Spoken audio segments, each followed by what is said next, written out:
Okay, so we are up to day number 22, which is Erech Apayim, right? Conquering frustration.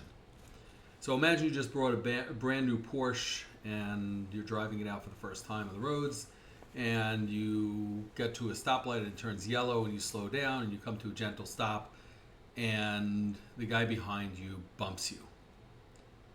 Oh my gosh, my brand new Porsche. And then he backs up and he bumps you again. Now you're furious, right? Like you're looking around, what's going on? What's it? And then he does it a third time, and now you are absolutely steaming, and you jump out of your car, and you turn, and you're going to give him a piece of your mind, and then out of the car behind you comes a 7'4" linebacker, and all of a sudden your frustration just ebbs, and you go, "Gee, sir, are you okay? Do you have insurance?" So how did that happen, right? What happened to all that anger that you had? How did you shut it off so quickly? So the truth is we possess the power to control our emotions. No matter how infuriating a situation could be, we can put our anger and frustration aside and act civilly if the situation warrants it, such as the 7'4" linebacker, right? So Erech Apayim means long nostrils, right? You ever see how when somebody gets angry, his nostrils flare, right? So the ability to lengthen our nostrils is the ability to control our temper, conquer our frustration, and learn to live with greater patience and forbearance. So learning how to conquer the aggravation that spreads its tentacles insidiously in our lives is the focus of way number 22, Erech Apayim. So number one of this is quitting out of frustration. So have you ever undertaken to do something, master a new language, learn an instrument, right? Go to the gym, finish something, and then you quit, right? You just can't get a hold of the language. You're hyperventilating when you're playing the saxophone. You know, every week there's an excuse not to go to the gym. So you quit in frustration. So consider how many projects you've started and not completed by allowing the frustration to take over. Now, appreciate the incredible loss that you're incurring by giving up and giving into your frustrations. But the greatest loss in quitting is the terrible side effect that it has on losing the self-confidence that you have. So it creates a credibility gap where you no longer believe what you yourself say. So now think about the projects that you never even started because of that loss of credibility. So it's a really important element to understand about frustration and what it does to us. Number two of this is when the going gets tough. So when that voice inside you says, this is impossible, I'll never be able to learn Daf Gemara on my own, right? Don't accept it at face value. It's just a rationalization to get you off the hook from putting in the necessary effort to get to the other side. So toughen up and resolve to undertake the pain. So there's two aspects of this. One is when you undertake a project, really think through how much effort it's going to take and whether it's worthwhile to put in that effort. And if you decide that it is worthwhile to put in that effort, don't let anything get in your way. And number two of this is look back at things that you've attempted to try and take one small item that you quit on and bring it back to life and see it all the way through. It doesn't have to be a big thing. It could be a really small thing. I did this recently myself, and it's an incredible tool to kind of re-energizing that confidence that you have in your ability to say, I am going to do something, and actually see it through.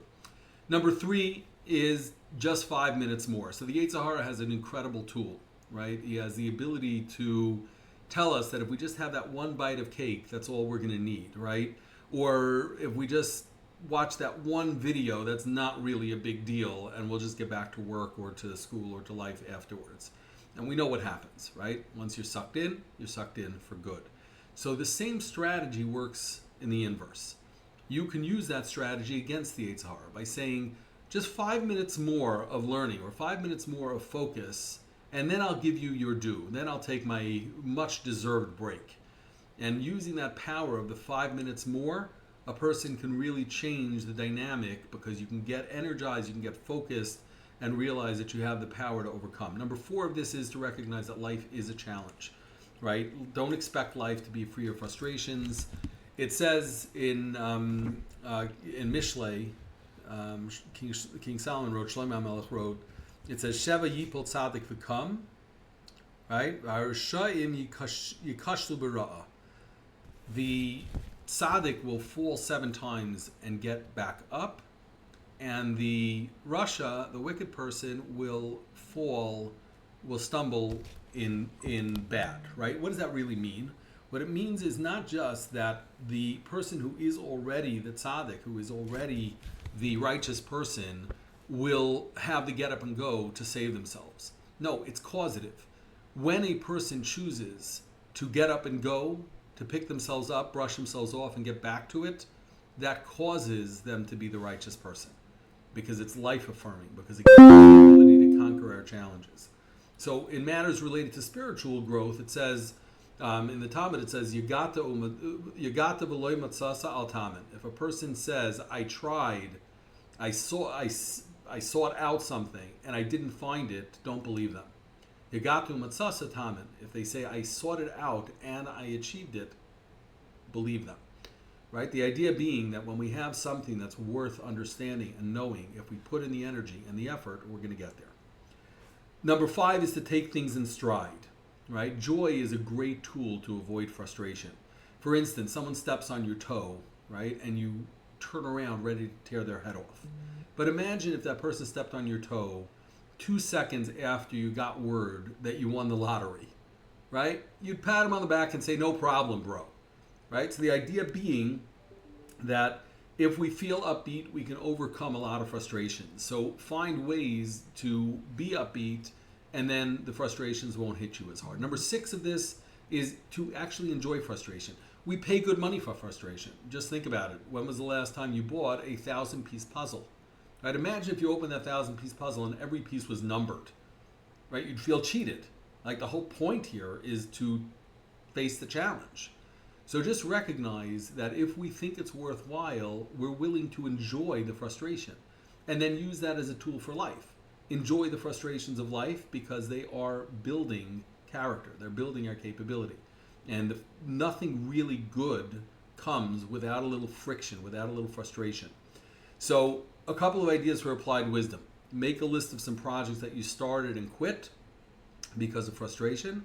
Pick one and see it all the way through, no matter what.